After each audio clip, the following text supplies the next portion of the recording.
What is up, guys? Macabespeed coming at ya. I've really started to enjoy these early morning episodes with the small bore offerings on the channel lately. The Macavity MA2 25 caliber air rifle is an absolute tack driving monster, at least at the 25-yard range I tested it at last time. Today I've got this thing aired up a little bit hotter to 3,000 psi mark. Last time we started at the 2,000 psi mark as I got it out of the box.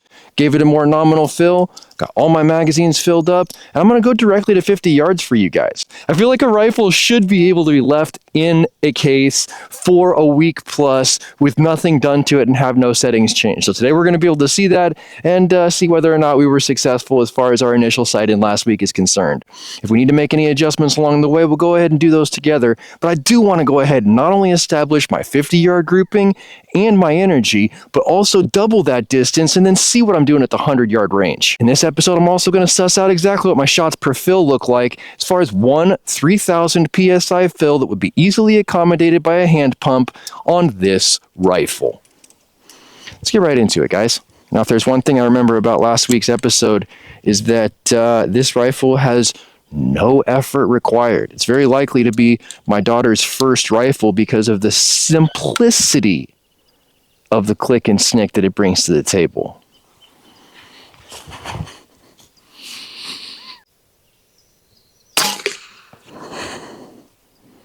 No reading on energy. Let's move our chronograph because I do want this.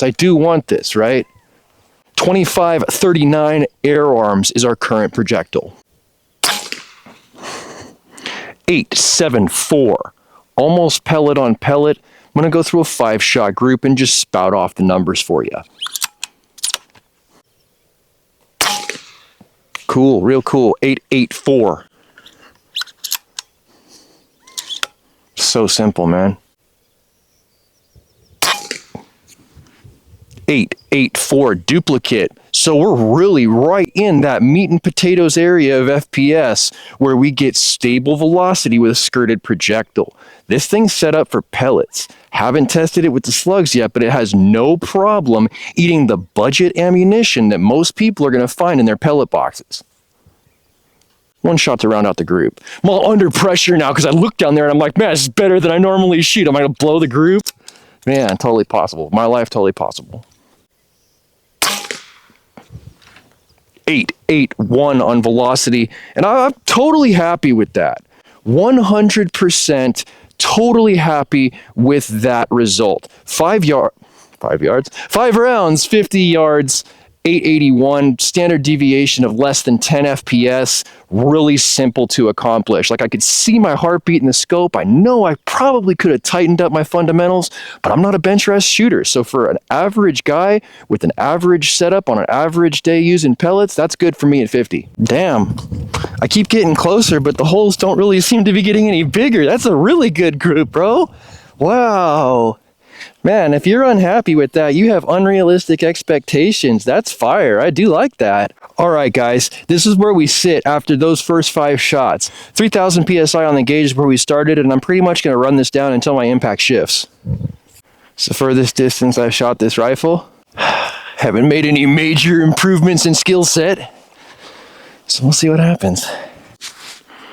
We're all ready to rock and roll, guys. I'm not going to do too terribly much talking at this point. I kind of just want to focus on the fundamentals and hammer out the best group I can for you.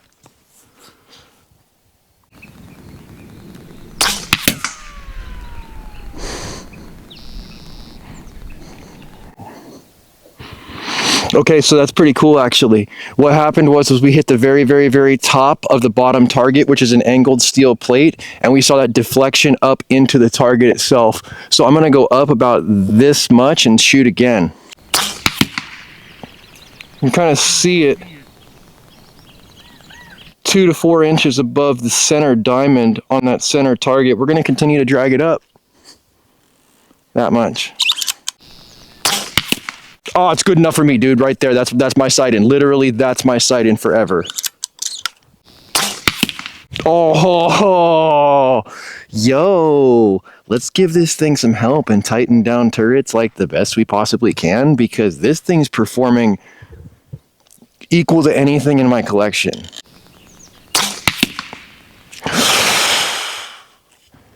I feel bad about that one because I know in my heart I just winged it out there and I could have done significantly more. Let's go ahead and get into the next magazine and see what we can do to tighten this up. I'm excited. This is cool. This rifle is exceeding my expectation in every single way. When I got the Macavity rifle and pulled it out of the box, my initial benchtop review, wasn't that impressed with it because I didn't see too many differences from the other budget stuff, but this thing has the juice. Better. That's what we're looking for, baby.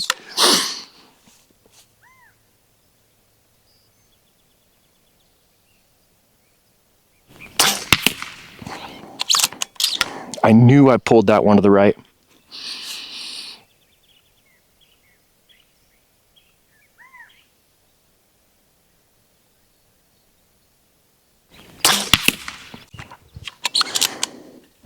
You guys at home probably think all of a sudden like I've learned some trick or I can shoot better or something, but it really is just a simple machine working simply well.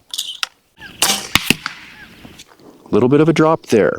I'm going to shoot again and see if my impact has shifted or if that was just a mistake. Or there's the other dynamic of this, right? We're using completely fresh out of the tin, unsorted 2539 pellets. So anything could happen. Could have a deformed skirt, could be slightly off weight, anything. These are not sorted. This is as budget as it gets, right out the tin, right down the barrel.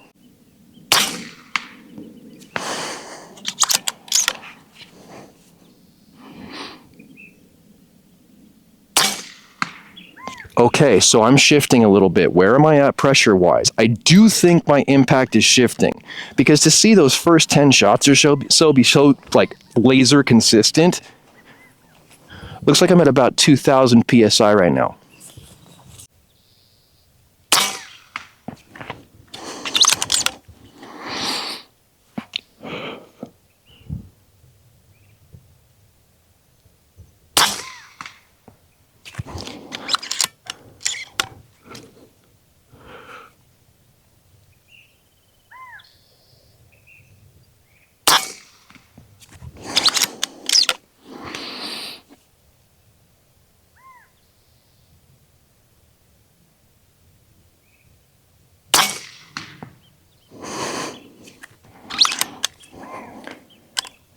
I don't have the best vision in the world, so it's kind of difficult for me to pick up every single shot here and call it, but I'll be able to show it to you guys in the final edited footage. Let's go ahead and shift down to that steel plate, see what kind of pressure we're looking at.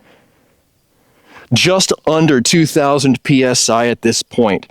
I'm going to shift down to that steel plate for sure, just based on the fact I want to go ahead and hear it and see what kind of terminal energy it sounds like I'm getting downrange, and I'd like to go ahead and click through a magazine quickly and see if we can develop any failures from this silky smooth machine. So far, it's been absolutely performance-based success here, and I wanted to see if we push the machine a little harder, is it going to fail or is it going to continue to shine? Let's see. Go.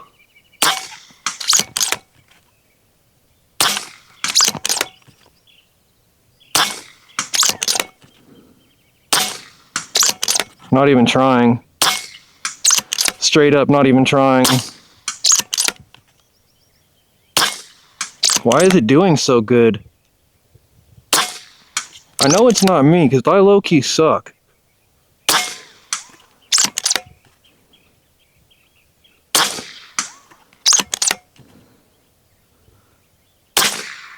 Dry fire, that's the end of the game, baby. I would have called you a liar if you'd have told me I was going to do that good, moving that quickly when it took me a whole lot of time and effort to generate the previous group moving slowly. It's cool, man. This little gun's full of surprises, and honestly, I cannot be happier with it for the budget offering that it comes in at. This is one of those things that I don't have a whole lot of in my collection. A small bore tack driver that'll take cheap-ass pellets all the way to the 100-yard mark with energy and accuracy. I think we definitely did find a keeper that we're not going to go ahead and rehome eventually, but something that's going to stay in the arsenal long term. Hats off to the guys over at Macavity. You guys did a nice job with this one. I think this would be a great place to go ahead and end today's episode, but if you like today's episode, give it a thumbs up. You want to see more content like this, make sure you subscribe for more with that notifications button so you can stay current on the channel as well as when these videos come out. If you really like what you saw today with the Macavity MA2 rifle, make sure you share it so that other people could see it, and I'll catch you boys in the next one.